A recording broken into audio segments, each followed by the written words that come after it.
అప్పుల బాధలు వెంటాడుతున్నాయా? అయితే 6 జేవిఆర్ వారి జాతిరత్నాలు ధరించండి. హలో అండి, అందరికీ నమస్కారం. నేను మీ కట్టా కార్తీక్. జగన్ నుంచి ట్రంప్ వరకు పాలకుడిగా ఉండవలసిన వాళ్ళు నేర్చుకోవాల్సిన పాఠాలేంటి? ఆంధ్ర నుంచి అమెరికా వరకు ప్రజలు పదే పదే తమ తీర్పుల ద్వారా పాలకులకి ఇస్తున్న సంకేతాలేంటి?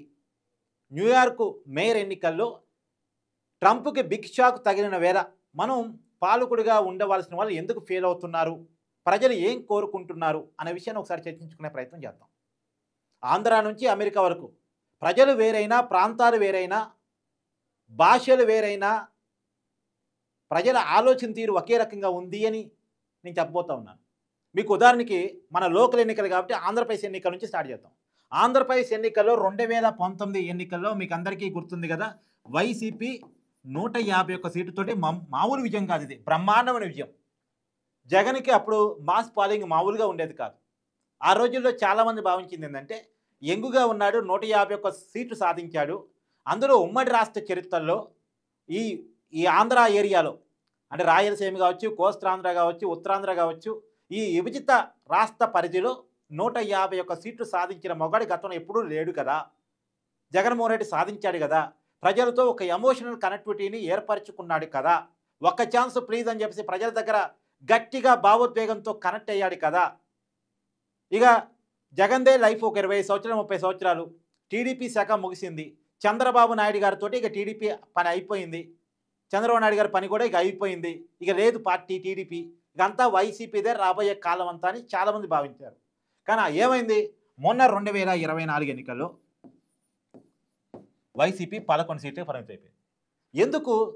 జగన్మోహన్ రెడ్డి గారి పరిపాలన తీరు, ఆయన ప్రతిపక్షాల మీద ఒక విద్వేషాన్ని వెళ్ళగక్కుతూ, రాష్ట్ర ప్రజల మీద ఒక కోపాన్ని వెలగక్కుతూ, తన ప్రశ్నించే వాళ్ళ మీద ఒక అక్కసును వెలగక్కుతూ, అందరి మీద పెత్తనం చెలాయిస్తూ, అహంభావంతో, అహంకార వైఖరితోటి ప్రజలతో కనెక్టివిటీని తెంచుకొని తాడేపల్లి ప్యాలెస్లోనే ఆ ప్యాలెస్కే పరిమితమై ఒక రాజులాగా బయటకు వస్తే విచ్చలవిడి సెక్యూరిటీ ఒక కాందానాలాగా నడిపించుకునేటువంటి ప్రయత్నం చేశాడు.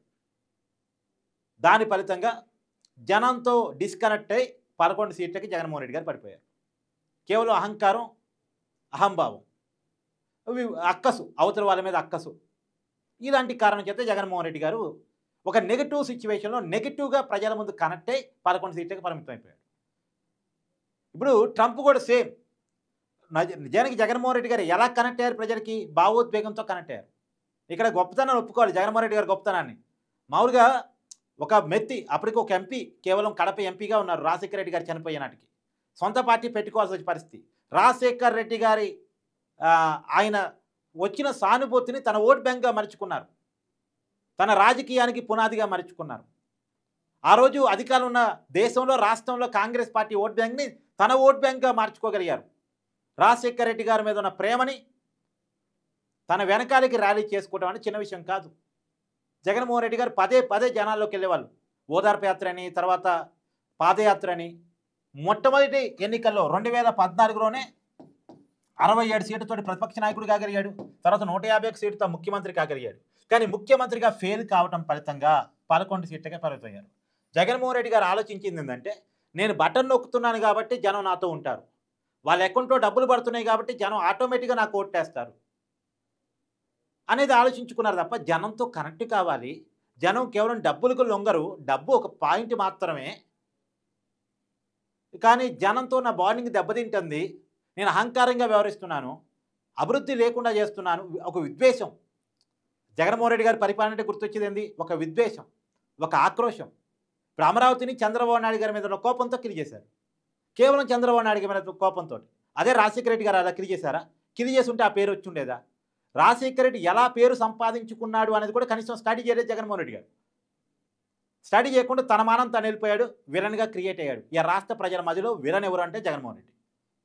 సరే, ఇది జగన్మోహన్ రెడ్డి పరిస్థితి. ఇక ట్రంప్ చూడండి, అమెరికాలో అతను కూడా భావోద్వేగంతోనే.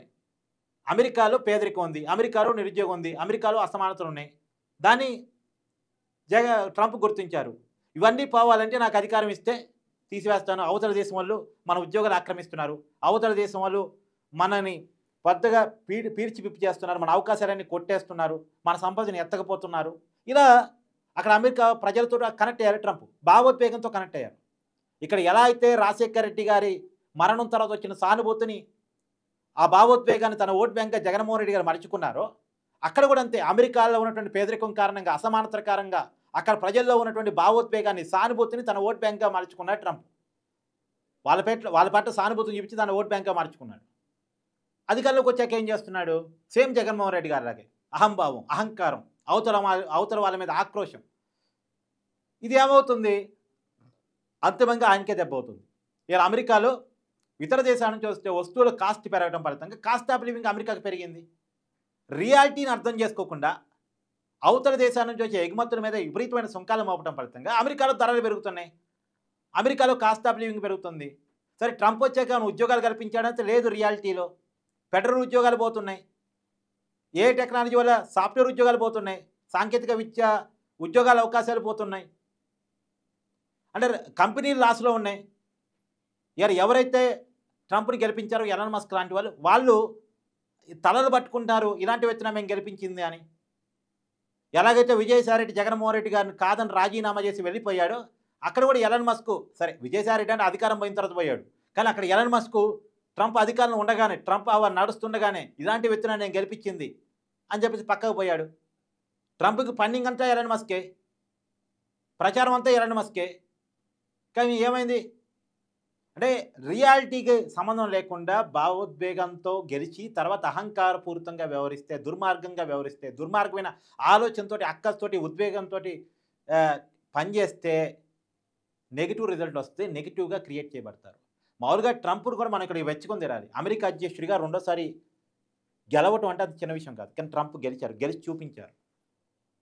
అది ట్రంప్కి మాత్రమే సాధ్యమైంది. అమెరికా చరిత్రలో రెండోసారి ప్రెసిడెంట్ అయింది లేదు, కానీ ట్రంప్ అయ్యారు. ఏం సాధించారు? ఇవాళ న్యూయార్క్ మేయర్ ఎన్నికలు చూడండి, ట్రంప్ మద్దతు ఇచ్చినటువంటి వ్యక్తి ఓడిపోయారు. ట్రంప్కు వ్యతిరేకంగా పోటీ చేసినటువంటి వ్యక్తి అది కమ్యూనిస్టు, ఇస్లాము, భారతీయ సంతతికి సంబంధించిన వాడు. సహజంగా అమెరికా ప్రజలు వాళ్ళని గెలిపించారు, కానీ గెలిపించారు.